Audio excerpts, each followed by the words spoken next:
Hello, I'm Tiffany, creator of Red Petal Patterns, and this is Knitting Basics for Beginners.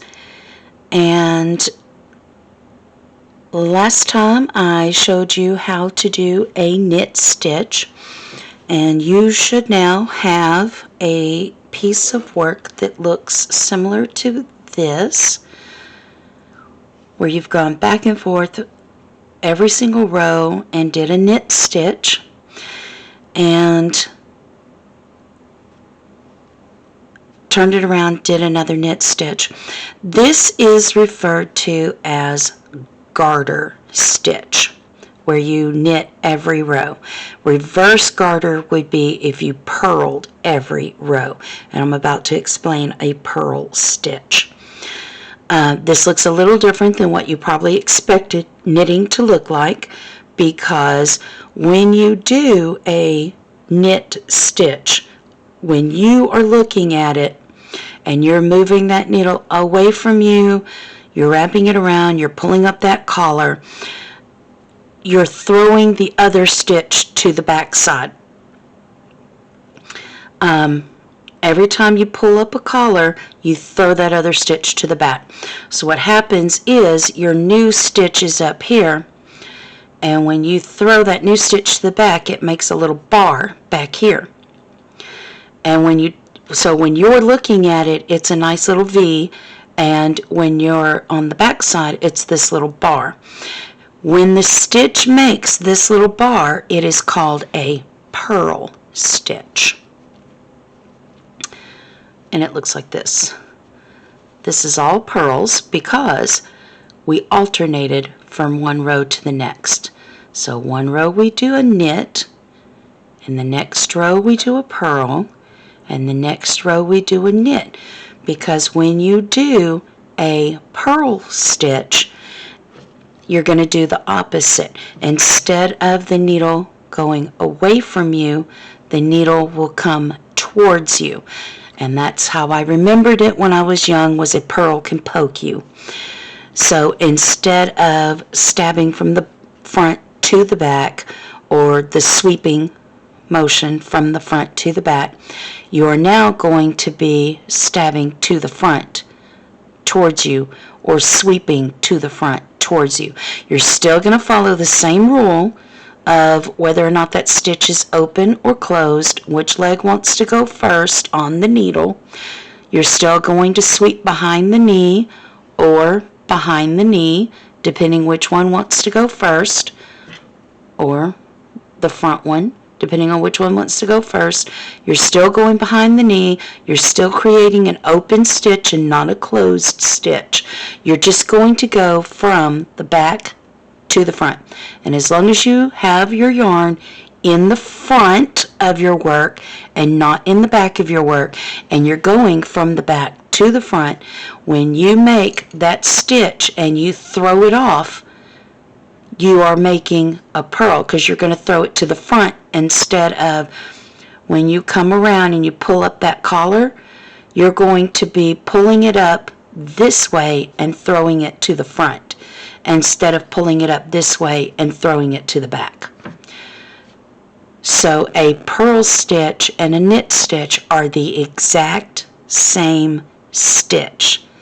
Just one is from the front and thrown to the front, and one is all done in the back and thrown to the back. So now I'm going to show you how to do a purl stitch. Let me make sure I have the right one. Here we go.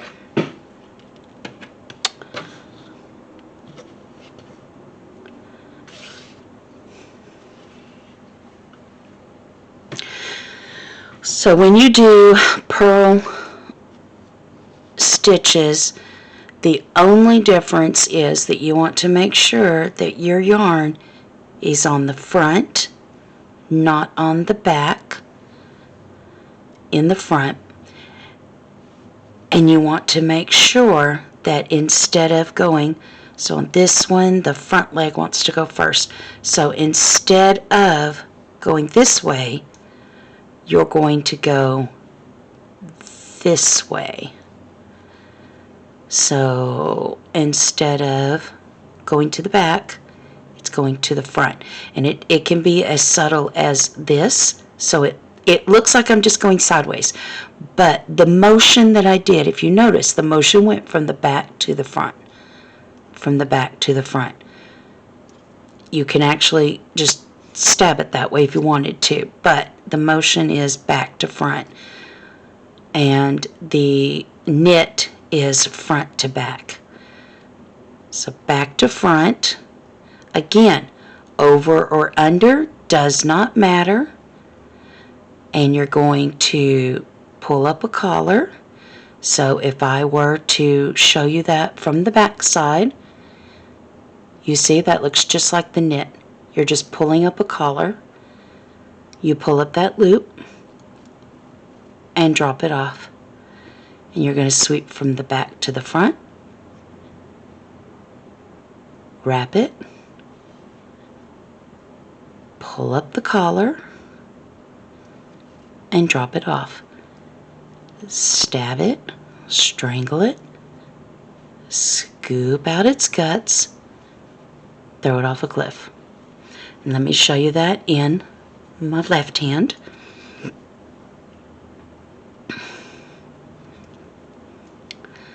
You're going to go in, back to front, grab the yarn, scoop it up, and throw it off.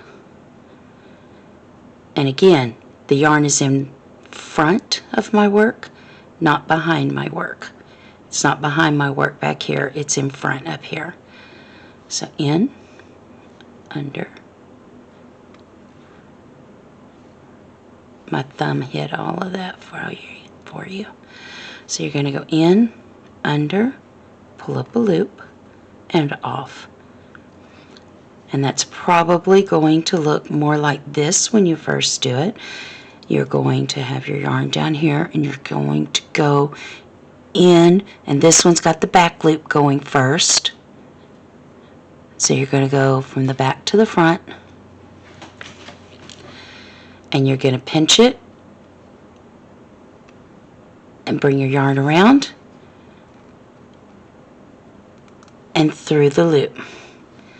You're going to pull up that collar and then throw off the old one. This one's the front leg, so you're going to go behind the knee. Whoops, I went to the back.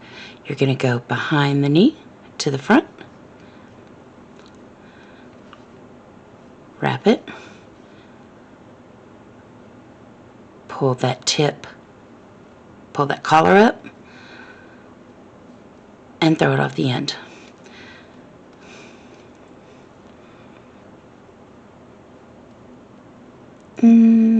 This way. And you're probably going to need to use your thumb to hold that yarn in. And that is a purl stitch. It is exactly the same thing as a knit stitch, only you're doing it from the back side. So a purl can poke you, a knit stitch is away from you, and you want your yarn the same direction that you're going to poke your needle, and you take whichever leg wants to go first.